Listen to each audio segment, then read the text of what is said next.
What up, ball numbers? My name is Darian, and camp is officially underway. We didn't get too much news today, so don't have much to talk about. So we're going to finish up with our last position of the position deep dives today, talking about the most important, the QB position. Now, obviously, this room is headed by the main man, Bo Nix, entering his third year of his 4-year rookie contract, obviously having that 5th-year option available for the Denver Broncos. After this year, I do believe Bo Nix becomes extension eligible. We'll see how much the Broncos and Bo Nix talk over that. Obviously, you'd probably like to get a contract done sooner rather than later because you kind of want to get ahead of the contracts that guys like Drake May, Caleb Williams, and Jaden Daniels will get. But I do think Bo obviously will get a long-term extension as long as he continues to play well for the Denver Broncos, and as I believe he is the franchise quarterback of this team as it stands today. Bo coming off that unfortunate ankle injury against the Bills in the divisional round and unfortunately missing the conference championship, but was a full participant today and looks healthy and good to go. So I have high hopes for Bo Nix coming into his 3rd season, putting up better numbers now that he has guys like Jalen Waddle and hopefully a better run game, as well as that top-tier O-line we got. So I expect big things coming out of Bo Nix this year. I expect him to start faster, especially in the beginning of the season, and especially in the first half of games. If Bo Nix can stay healthy and stay consistent, the Broncos can go as far as he leads them, but it's all up to him, honestly. That defense is probably going to give you enough, and as long as those weapons hold up, I think Bo Nix can lead this team to a potential Super Bowl appearance again. Moving on, we have the initial QB2 in Jarrett Stidham. Obviously, a lot of us rided his coattails through that AFC Championship game, and honestly, he didn't play his best game, had that crucial turnover, and just faltered late as that snow decided to come down. But I still think Jarrett Stidham's a decent backup quarterback, and if the Broncos wanted to move on, they could save a little money, I think $4 or $5 million, but they don't really need that money for this year. Jarrett Stidham's off their books next year. I think you want to keep him around no matter what, and I think the Broncos do want to keep all 3 guys that they currently have on the team.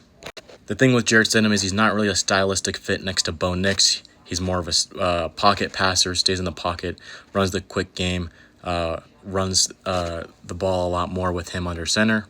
And he doesn't really operate outside the pocket as much as a guy like Bo Nix does, which I do think Sam Ehlinger can do more.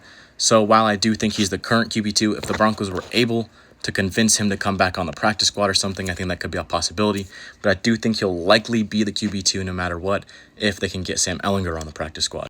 Speaking of Sam Ehlinger, he's the Broncos' current quarterback 3, but I do think he's more of a stylistic fit next to Bo Nix. He can get outside the pocket, he can use his legs more, you can use him in the run game, some things that you can do with Bo Nix as well. So I do think, and I do like Sam Ehlinger more as a QB2 option, but we'll just see how camp shakes out, how preseason shakes out, and how the QB competition between Jarrett Stidham and him end up overall. Although, like I said, I do think the Broncos want to keep all 3 of these guys around for the season, especially what happened with Bo Nix towards the end of last season. A lot of people want the Broncos to continue to look for another backup quarterback. I just don't think there's many options out there. I'm not a big fan of Jimmy Garoppolo. I'd rather have a guy like Sam Ehlinger, a better stylistic fit.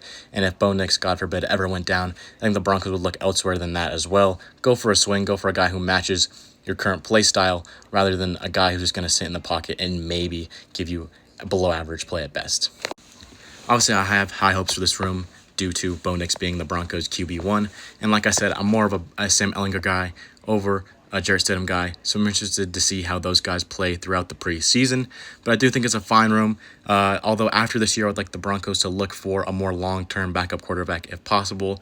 Take a guy in the late rounds if you have the ability to, and develop a guy alongside Bo Nix for, like I said, if an injury ever happened, which I don't think it will. I think Bo Nix's ankle is going to be stronger than ever.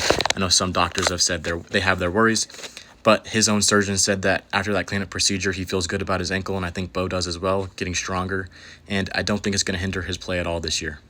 Finally, wrapped up all our position deep dives. Let me know who you think should be the Broncos QB2, and if they look elsewhere after this season, who should they go after? Anyway, training camp is here, so I'll be having a lot of content come out soon. Hopefully some more long-form content on my YouTube. So make sure to stick around, hit the subscribe button, follow me on TikTok, and do all those good things. Check out all my friends, David Talks Broncos, Mile High Monsters, Marky Sports, Kodiak, Jeremy, Cam Parker, Andy NFL. Go check all of them out. I love all those guys.